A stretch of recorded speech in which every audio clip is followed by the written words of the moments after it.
I want to make this point as well before the video starts. I'm going to show you how to properly ice pick these, but also I think what might be happening is the injector itself, the pins might be failing. So over time, these can wear down because the pins on the connector are spreading. Those connectors wiggling inside here. What can happen down the road is these pins in the connector on the injector side could actually be wearing down, and that could ultimately need to be replaced. So this is technically going to be the third time trying to solve this issue. If it's not fixed by this time, what I'm going to eventually have to do is replace this injector. So I'm going to show you how to do it. I want to show you really quick also how easy it is to plug in this connector that's not ice picked. So just like that. Pretty easy, right? Now, after I ice pick it, oh man, this thing don't want to come off now. Whatever.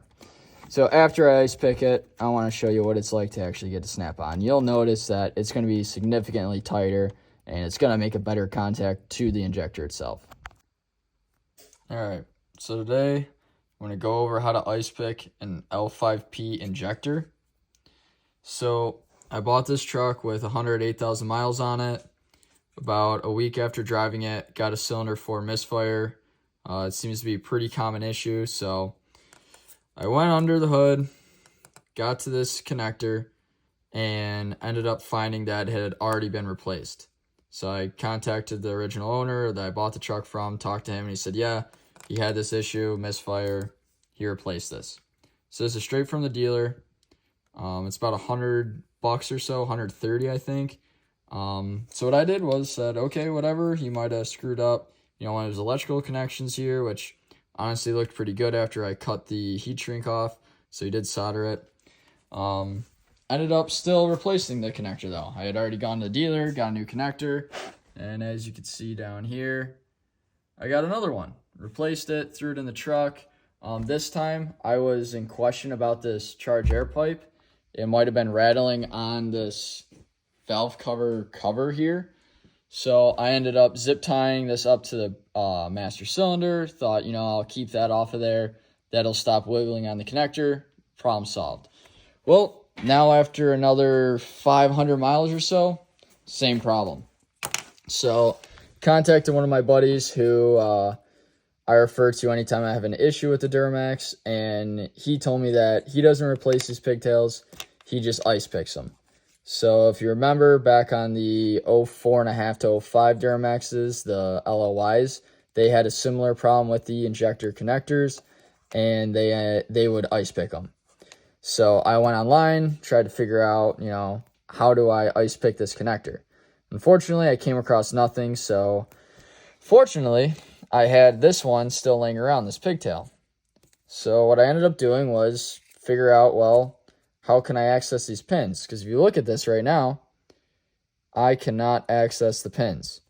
Now, I'm sure someone might say, well, you could go in through here, with a right angle pick. These cavities are so small, I can barely fit these T-pins in there. So I figured out this lock slides over, all right? But it only slides to about right there. Not giving you a lot of room. You might be able to get to this pin, but you're not getting to the other one. So what I decided to do was give it a little bit of extra force. And yeah, bad idea, because now this just pops off. All right. There was 2 tabs right on the center here that broke off. And sure, I was able to access the pins now, but that doesn't really help me with the one that's on the truck. I don't want to break this, and I'd like to keep it operating as, proper. So what I decided to do then was figure out how to depin this connector. And I have my nice pinning tools and stuff, which I used originally because I wanted to figure out how can I get these pins out of the connector. But instead I decided, well, not everyone's going to have those, so I have these tools.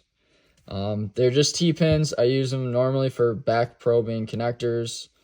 And what I decided to do was stick them in this lower cavity and the upper cavity, and you'll feel them bottom out. You'll know when you went far enough, and then simply pull the pin out. So luckily enough, I was able to use those T-pins and get the pin out.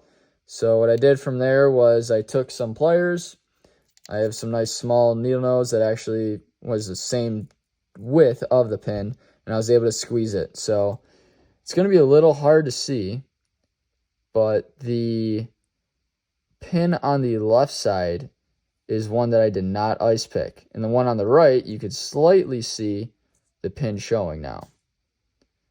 So I haven't tested this yet. I haven't done it to the actual connector in the truck, but instead I think of breaking this tab off.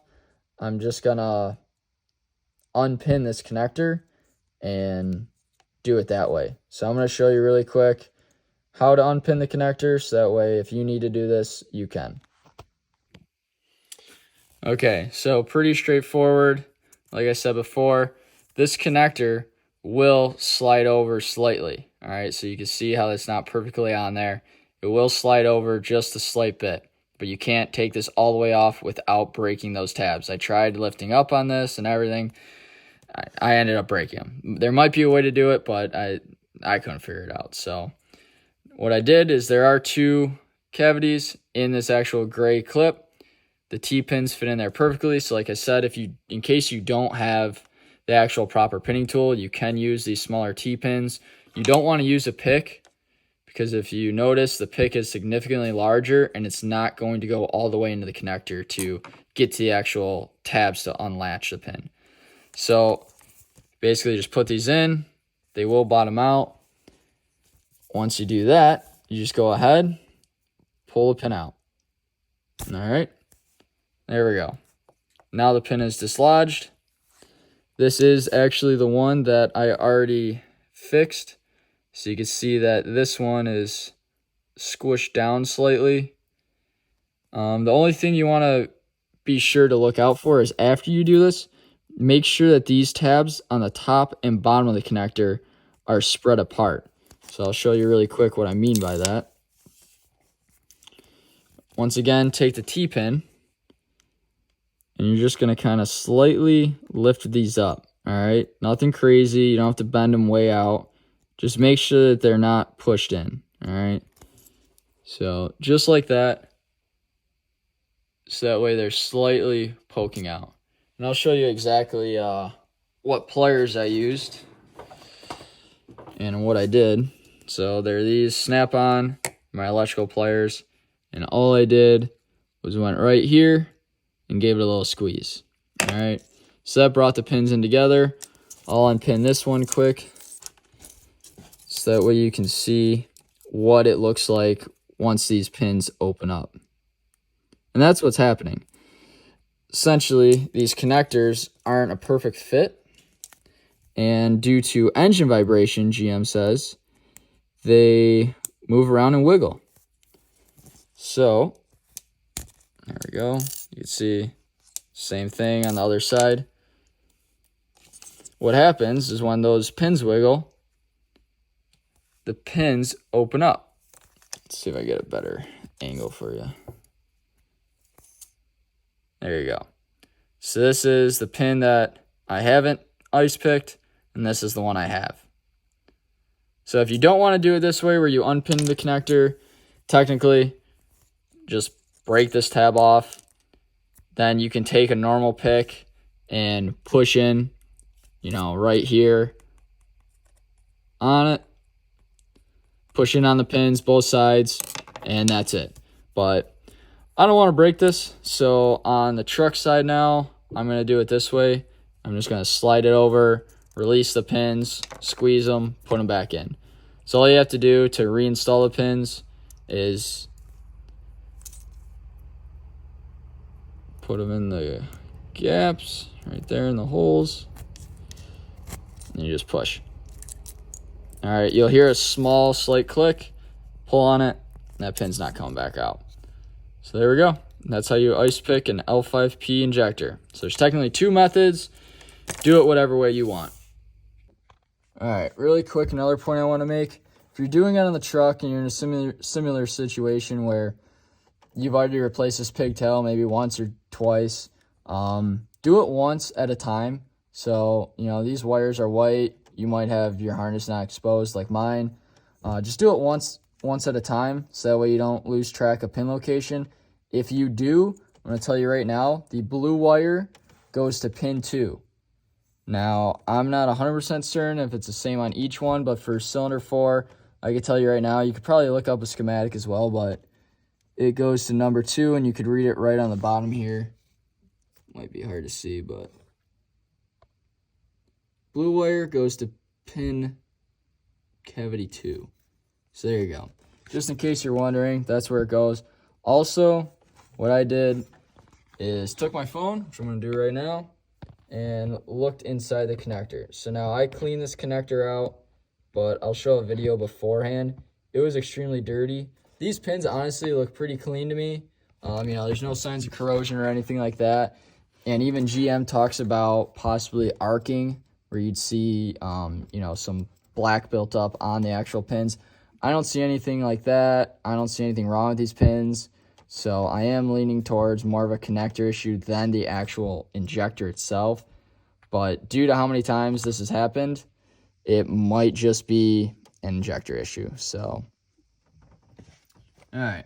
So I just ice picked this connector in the truck.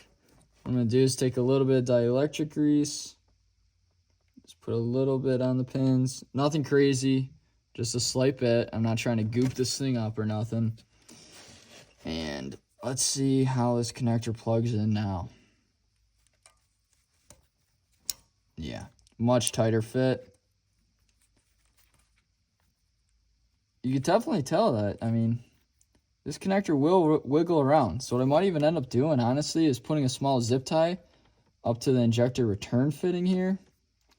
Just because, I mean, I'm going to leave also this cover off and test it that way. See if maybe that cover being on here is what caused it as well. I know HSP, their piping kit, they actually, in the pictures, show that the cover isn't reinstalled. So I'm going to run this for a while like this, and I'll update you guys down the road and let you know if this did fix my problem or not. Hopefully I don't have to replace an injector down the road, but I mean, if you do, $200 for an injector from the dealer, not really that bad. So, yeah. Comment any questions if you guys want any further information, and I'll be happy to share it.